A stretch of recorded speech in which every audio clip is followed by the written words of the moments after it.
안녕하세요, 핑문스테입니다. 어제는 진짜 아쉬웠던 것이 경기 초반 분위기를 봤을 때 이거 잘하면 오늘도 올길 가겠는데 싶었지만 이른 설레발로 인해 머리가 뜨거워지는 날이 되었습니다. 결과적으로는 유튜브 분석픽도 4개 중 3개를 틀려버렸으니 이거 죄송하다는 말로 시작을 해야겠네요. 그나저나 에버튼은 당분간 반대 배팅을 가도 되겠다는 확신이 들었는데 팀의 중심을 잡아주어야 할 아이크 킹과 잭 그릴리시가 퇴장을 당하는 장면을 보면 이거 도대체 어떻게 돌아가고 있는 팀인지에 대한 의문이 생겼습니다. 근데 뭐 전체적으로 보면 무승부가 워낙 많이 나왔었기 때문에 그래 어차피 맞추기 어려운 날이었어라고 되지도 않은 미안을 삼아보도록 하고요. 그럼 오늘 경기 분석 시작해보겠습니다. 첫 번째 경기는 크레모네세와 칼리아리의 맞대결입니다.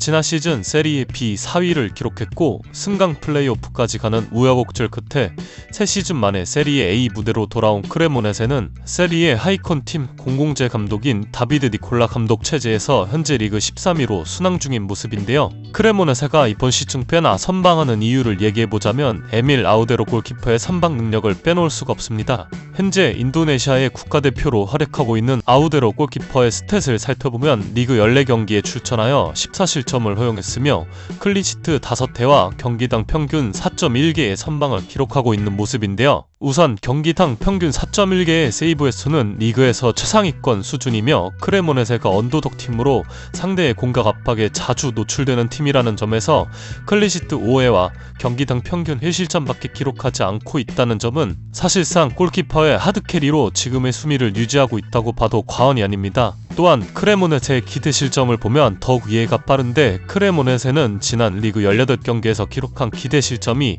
무려 32.96xGA로 리그에서 가장 높은 수치인 반면 실제 실점은 21실점으로 기대 실점에 비해 약 12골이 적습니다. 그리고 크레모네세는 경기당 평균 16.7회의 슈팅을 허용하고 있는데 이 수치 역시 리그에서 가장 높은 수치입니다.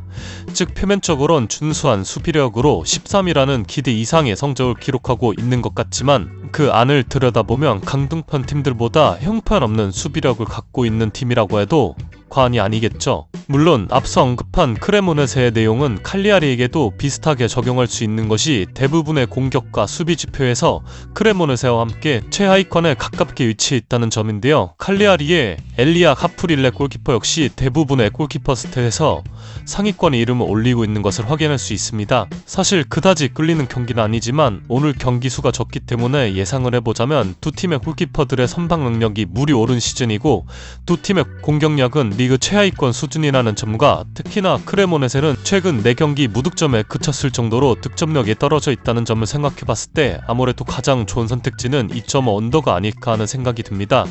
두 번째 분석해볼 경기는 스페인 슈퍼컵 준결승 아틀레티코 마드리드와 레알 마드리드의 맞대결 경기인데요. 다른 대회 준결승과는 달리 슈퍼컵의 경우 단판으로 결승 진출팀을 결정짓습니다. 그리고 또 하나의 특이점은 슈퍼컵 4강부터는 사우디아라비아의 중립구장에서 경기를 치른다는 것입니다. 사실 슈퍼컵은 다른 대회에 비해 비중이 떨어지는 대회였지만 지난 19-20 시즌부터 사우디의 자본이 들어오면서 빅클럽들에게도 단순히 트로피를 쌓는 대회가 아니라 금전적으로도 충분히 메리트가 있는 대회가 되었는데요. 이런 단판 형식의 토너먼트 경기에선 아틀레티코 마드리드의 디에고 시메오네 감독에 대해 할 얘기가 정말 많습니다. 지난 2011년 12월부터 현재까지 아틀레티코에서 장기 근속하고 있는 시메오네 감독은 지난 14년 동안 리그를 제외한 대회에서 7번의 트로피를 들어올렸는데요. 제가 생각하는 시메오네 감독은 토너먼트에서 정말 강한 면모를 보이는 감독이고 토너먼트 형식의 맞대결 경기에선 확실한 경기 컨셉과 플랜이 있는 감독입니다.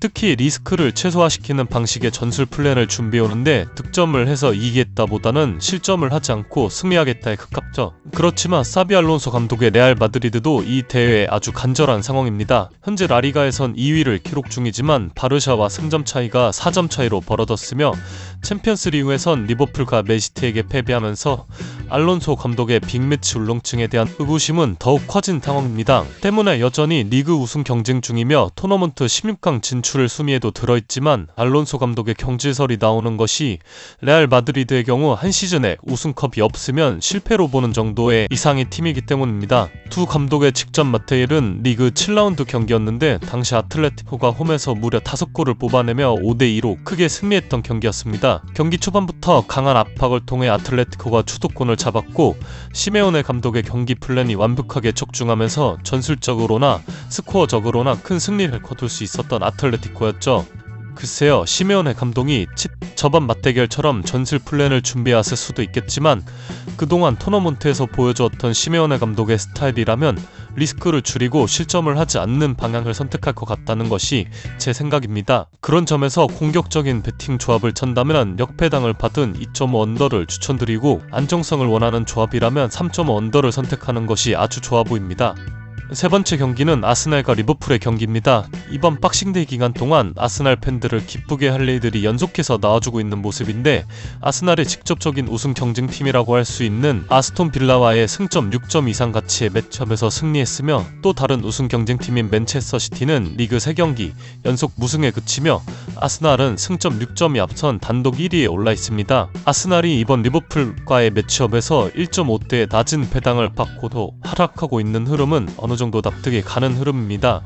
우선 이 경기는 아스날의 홈에서 펼쳐지며 이번 시즌 리그 기준 홈에서 아스날은 10경기 9승 1무 0패로 압도적인 흐름이며 유일한 무승부 경기는 맨시티전이었습니다. 아스날의 현지 리그 팀 내 최다 득점자는 5골을 기록한 트로사르인데 타 팀에 비해 상당히 낮습니다. 게다가 트로사르는 붙박이 주전이 아니죠. 그럼에도 아스날이 리그에서 기록한 총 득점은 40골로 맨시티에 이어 리그 2위를 기록 중입니다. 상당히 대단한 기록으로 해석할 수 있는 것이 수비수, 미드필더, 공격수 그 어떤 포지션의 선수도 해결사가 될 수 있다는 뜻이죠. 직전 본머스와의 경기에서는 마갈량이스의 치명적인 실책으로 선제골을 허용했지만 실점을 한 지 6분 만에 마갈량이스가 자신의 실수를 만회하는 득점을 만들어냈고 데클란 라이스가 투샷 투킬로 멀티골을 기록하며 아스날을 승리로 견인했습니다. 이렇듯 아스날은 메인 스코어러가 없지만 매경기 적재적소에 히어로가 등장하고 있으며 상대팀 입장에서는 아스날을 어떻게 상대할지를 생각해봤을 때 도대체 누구를 막아야 하는지 갈피를 못 잡을 수 있는 상황이죠. 지난 시즌 리버풀 부임 첫 시즌 만에 리그에서 압도적인 퍼포먼스로 우승컵을 들어올렸던 아르네 슬롯 감독의 리버풀은 지난 시즌과 비교했을 때 다소 실망스러울 수 있는 시즌을 보내고 있는데 현재 리그 4위로 챔피언스 리그 진출권엔 들어있지만 1위 아스날과의 승점 차이는 14점 차이로 벌어지며 사실상 우승 경쟁에서 밀려났다고 할 수 있겠죠. 모하메드 살라가 지난 시즌에 비해 퍼포먼스가 떨어졌다고는 하지만 그럼에도 도전도가 높은 것이 사실이며 최근 2경기 연속 무승부를 기록했던 리즈와 플럼던에서 국가대표팀에 차출되어 있는 살라의 빈자리가 크게 느껴졌습니다. 또한 큰 기대를 안고 영입한 플로리안 비르치의 기대 이하의 활약, 그리고 에케티케와 이삭이 동시에 부상으로 이탈하는 등 어려움을 겪고 있는 모습입니다. 결론을 내보면 최근 살라의 대표팀 차출과 공격수들의 부상으로 공격력이 많이 떨어져 있는 리버풀인 반면 아스날은 리그와 챔피언스 리그에서 강팀들을 상대로도 여러 차례 안정적인 수비를 보여주었으며 어떤 포지션의 선수라도 해결사가 되어줄 수 있다는 점에서 아스날이 최근 좋은 흐름을 이번 경기에서도 이어나갈 수 있을 것이라 생각하기에 아스날의 승리로 추천드리며 공격적인 배팅을 원하신다면 마이너스 1초 핸디캡 승리까지 충분히 도전 가치가 있다고 생각됩니다.